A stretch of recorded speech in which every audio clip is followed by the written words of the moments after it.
Welcome to The Explainer. You know, military plans are these incredibly detailed, brilliantly thought out things.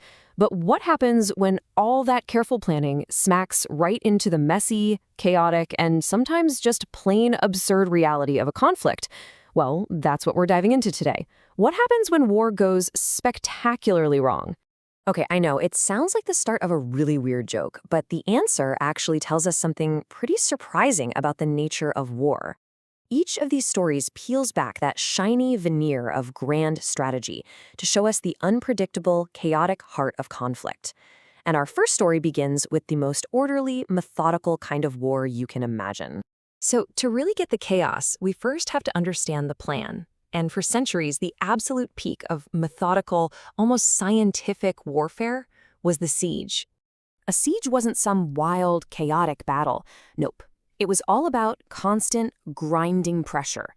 It's what you do when you can't just storm a fortress, so you have to settle in for the long haul.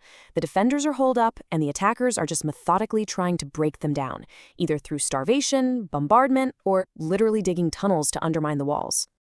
Siege warfare was basically a constant arms race. For every new type of wall someone built, a new weapon or a new technique would pop up to defeat it. You can see how it evolved, right? From these massive mud brick walls in the ancient world to the unbelievable engineering of the Roman legions. But the real game changer? Gunpowder. All of a sudden, those tall, proud medieval walls just became giant targets for cannons. And the peak of this whole methodical approach came from this French Marshal Vauban. He turned the siege into a legitimate science. His method was this careful, step-by-step process. First, you'd completely surround the target. Then, you'd dig a trench. After that, you'd advance forward through these zigzagging tunnels called saps to protect your guys. You dig another trench, then another, getting closer and closer until, bam, you can blast a hole in the wall. This was war as it was supposed to be. Planned, calculated, and totally predictable. And this is where our story takes a hard left turn. We're going to a foggy night out in the North Sea, back in 1904, where things went horribly, horribly wrong for the Russian Navy. So, picture this. It's the middle of the Russo-Japanese War. The Russian Baltic Fleet is on this epic, long journey to the Far East. They are on super high alert, sailing through the North Sea, and they are absolutely terrified of a surprise Japanese attack. I mean, this was a powder keg just waiting for a spark. The sailors were jumpy, convinced by rumors that Japanese ships were lurking where they had no business being. Even worse, they had intelligence, which turned out to be totally wrong, warning them that enemy torpedo boats might be disguised as fishing trawlers. You add a crew of rookies to that, plus a thick, dark fog, and you've got yourself a perfect storm. And then, just like their intel had warned, they spotted small boats in the dark. The order was given. For the next 20 minutes, the entire might of the Russian Baltic Fleet unleashed a furious barrage on what they were absolutely certain were enemy torpedo boats. Except they weren't Japanese torpedo boats. They were British fishermen, with their nets in the water totally defenseless. The Russians sank one of their trawlers, killed 2 men, wounded 6 more. And in the middle of all this chaos, they also managed to fire on one of their own ships, the cruiser Aurora, killing a sailor and a priest. And then, they just sailed away, leaving the survivors behind. The British press, as you can imagine, was furious. They called it the Russian outrage. The Times of London just captured the sheer disbelief of it all, writing this: "It is almost inconceivable that any men calling themselves seamen, however frightened, could spend 20 minutes bombarding a fleet of fishing boats without discovering the nature of their target. I mean, the incident nearly started another war. It became this huge diplomatic crisis, fueled by nothing more than incompetence, paranoia, and the fog of war." So, the Dogger Bank incident shows how human fear can just completely shatter any military plan. But for our final case study, we're going somewhere even more absurd. This is where military logic met its most bizarre and, well, unexpected match. Let's jump over to Western Australia in 1932. After World War I, Australian veterans who had become farmers were really struggling.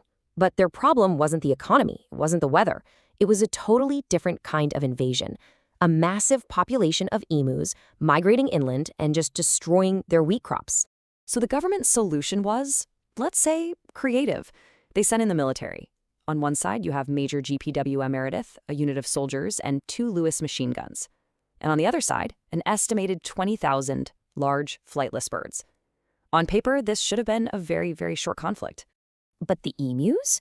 They turned out to be shockingly good at guerrilla warfare. They didn't just bunch up like a conventional army. No, when the soldiers opened fire, the emus would scatter into all these small groups, making them incredibly hard to hit. They were fast, they were tough, and they were totally unpredictable. They just refused to play by any military textbook. The whole operation was a total fiasco. The military tried setting up ambushes, but the birds were too clever. At one point, they mounted a machine gun on a truck, but the ride was so bumpy they couldn't aim. And then the gun jammed. After firing nearly 10,000 rounds of ammo, the official body count was less than 1,000 emus. It was a humiliating retreat for the Australian Army. Even the commander, Major Meredith, had to admit defeat.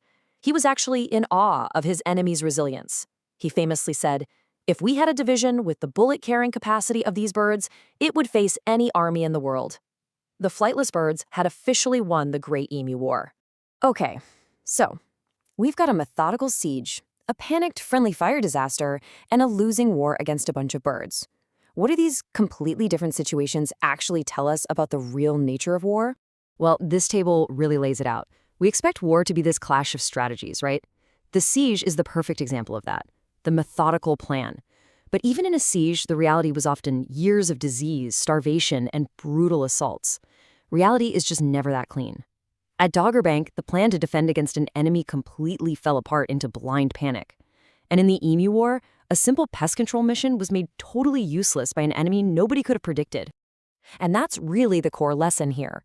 No matter how detailed your maps are or how powerful your weapons are, the gap between the war on paper and the war on the ground can be huge. Conflict isn't just a clean contest of strategies. It's a messy, chaotic collision of plans, with fear, with human error, and sometimes with nature itself. So when you think about it, these bizarre battles really show us the profound limits of planning in the face of pure chaos. They're kind of a humbling reminder that in any conflict, the most important factor is often the one that was never written on any map or mentioned in any briefing. It's that one variable that absolutely nobody saw coming. Thanks for joining The Explainer.